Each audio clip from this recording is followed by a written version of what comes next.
All right, so we are going to go through essentially just what a full walk looks like right now, but our main focus is also going to be talking about just introducing the e-collar, how to get that set up and on for daily use. All right, so now this is Kilo's unit. Yours is still in the mail, but it should arrive before Monday. To turn everything on, there's a small red dot on the side of your remote. There's also a small red dot on the side of the actual unit itself.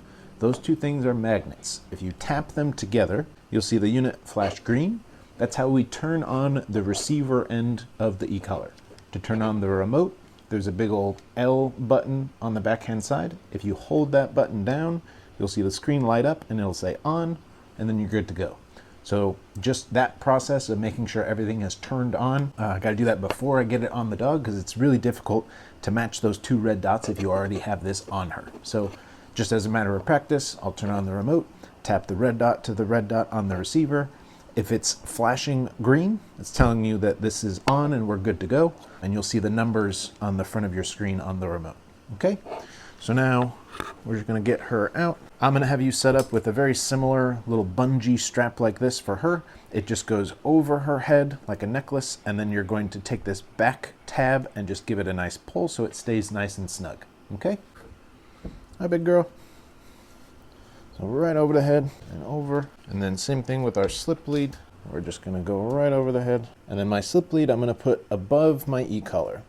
So I mean by that is my slip lead should be closest to her ears and the e-collar is right below that, sitting in between the leash and her collar, okay?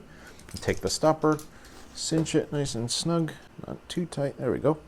All right, and then we are off. We are good to go outside. All right, so now first thing, before I actually go on the walk, I'm gonna give her a chance to potty just so she's not super distracted by that while we're outside. If you wanna do this outside in your front yard, you totally can. I just have this space back here that we kind of make the potty area. So I come out here, give her a minute or two to do her business. I'm not letting her sniff the entire area. I'm just kind of standing in one spot, giving her a moment to do her business. She should go right about here. I'm gonna go ahead and cut the camera and then we can get ready on our walk. All right, so we are pottied and we are good to go. And now before I actually start on the walk, this is something I like to do, especially just the first couple of weeks getting her back. This is a good opportunity for you to get a little bit more familiar with just how to set your levels before your walk, so you're not having to do it on the fly, kind of right when you need it. So I'll start very simply here. I'm gonna start super low. She's generally in this area around a 5 to a 10, but around, super exciting things. There's been a couple moments when we're trying to pass other dogs that I've been as high as, a 25 just to get her attention back. But before I head out on the walk, I wanna know what level I need for today. It might be slightly different day to day. So I don't want you to get super married to a number. Say like 6 was working yesterday, it must be a 6 today.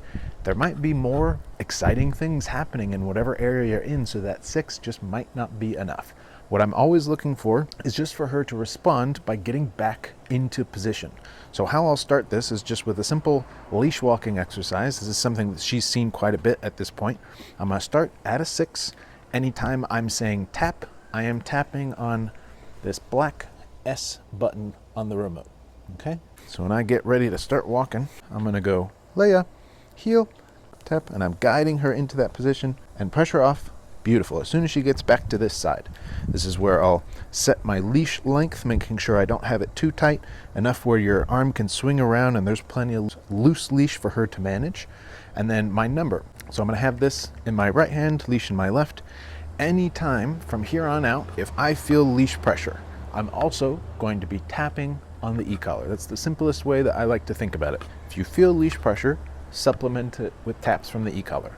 And I'm just gonna start to walk. Anytime I feel the leash, we're gonna tap, heel. And we're just gonna go back and forth here, starting out very simply. Here, tap. She just got a little bit too far behind, so I tapped once to bring her back in. And I felt just the ever slightest bit of leash pressure, so we tap. As long as this leash stays completely loose, there's no reason to tap the e-collar, but we're looking for those moments where she might, come outside, be super excited, and isn't exactly, as dialed in as she looks right now. You might have to do a couple of these passes, and then in the moments when, okay, she wasn't responding to a 6, there's a trash man out today or whatever is happening, I'm gonna go up a little bit. from a 6 generally to like an 8 or a 9, around there. So like 2 to 3 level increments at a time. I'm looking for the response where it generally looks like this. She's in position, my leash is loose, she's responding well to that level, and that tells me, all right, we're going to be good for the rest of our walk, okay? And then the same rules are going to be applying when we're out and about. Anytime I say heel, I'm going to be holding you accountable to it by using the e-collar, using the leash at the same time. And then anytime I say free, this is your chance to kind of sniff and explore and do your doggy thing. And I'll be cycling in and out of that periodically throughout the walk. Okay? All right, I'm going to try and hold the camera, the leash, the e-collar all at once here. I apologize if my angles get a little bit hard to watch from this point out, but you can still hear me. So, Leia, heel. Once we're ready, my leash is nice and loose and we're on our way. I always kind of want her in this back pocket on my left-hand side.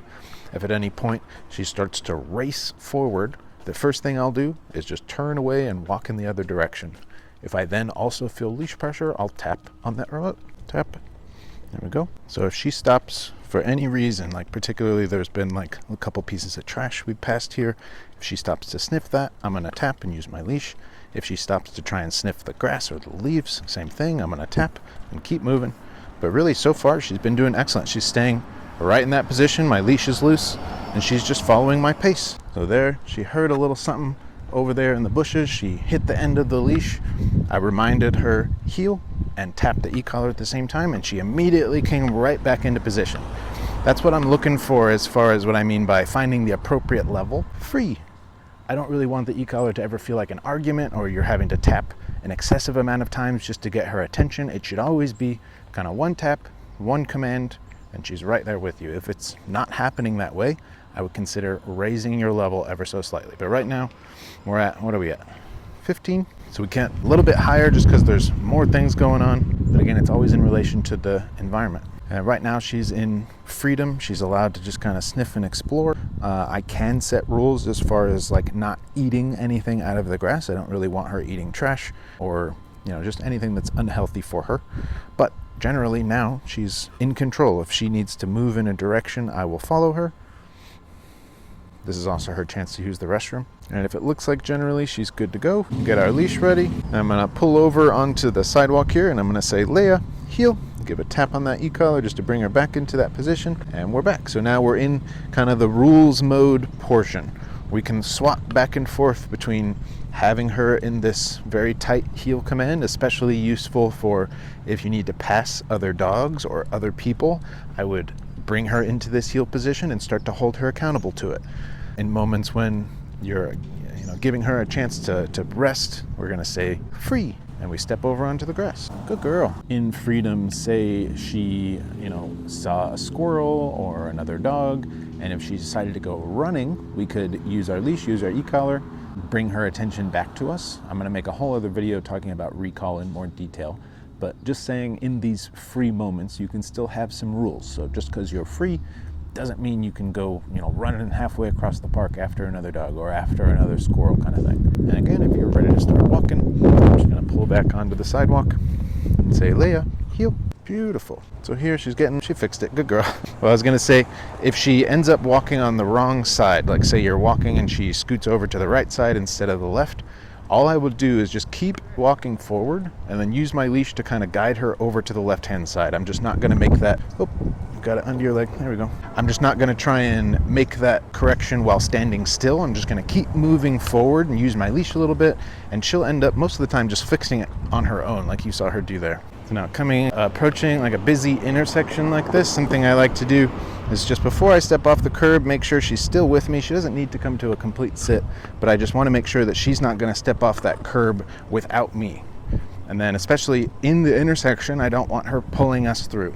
It's pretty common for people to pick up their space or their pace when they're walking through an intersection, and the dog just kind of starts running with you. Make sure you're still in that heel position as you walk through. Good girl. So I don't mind small moments like that. Like there was a door open with some people and she lingered ever so slightly just to get a better sniff, but I didn't even feel it as far as like the leash pressure. She was still more or less in that position. So in moments like that, it's not a big deal. We can kind of let those slide. If she can sneak a sniff while remaining in that heel position, it's just not a big deal. Heel, beautiful. So especially When passing other people, I will remind her heel. I notice, or you saw me kind of move to the side a little bit, and that's just to kind of tighten her up a little bit and give other people some room to pass by as you're walking, and that's especially helpful if they have another dog. It's a clear sign to them that, you know, you're not trying to walk up to them and let your dogs interact. We're more so just working on passing them and staying nice and calm. Leia, free. And again, another moment of freedom, giving her moments of breaks. One, these are just like times for her to rest, but two, these are also times for her to kind of chill out a little bit and be out of command. It's a lot of brain work to have to stay in that heel position the entire time, but if she needs to do her business, this is her chance. Good girl. I'm gonna cut the camera. All right, we picked up her poop and we are back on the walk. There's a couple ladies up here. We're just gonna practice staying in that heel position as we walk on by. Hello. Hello. Beautiful. So something else we could also incorporate, I just currently do not have a free hand, is some food rewards. So especially in moments like that, if she stays in a heel position while walking past a group of people without any issue, go ahead and reward that. Mark good and pay. She's going to start to realize, hey, it's more rewarding to stay in this heel position than it is to worry about the other stuff. Good job, Leia. You're doing so good.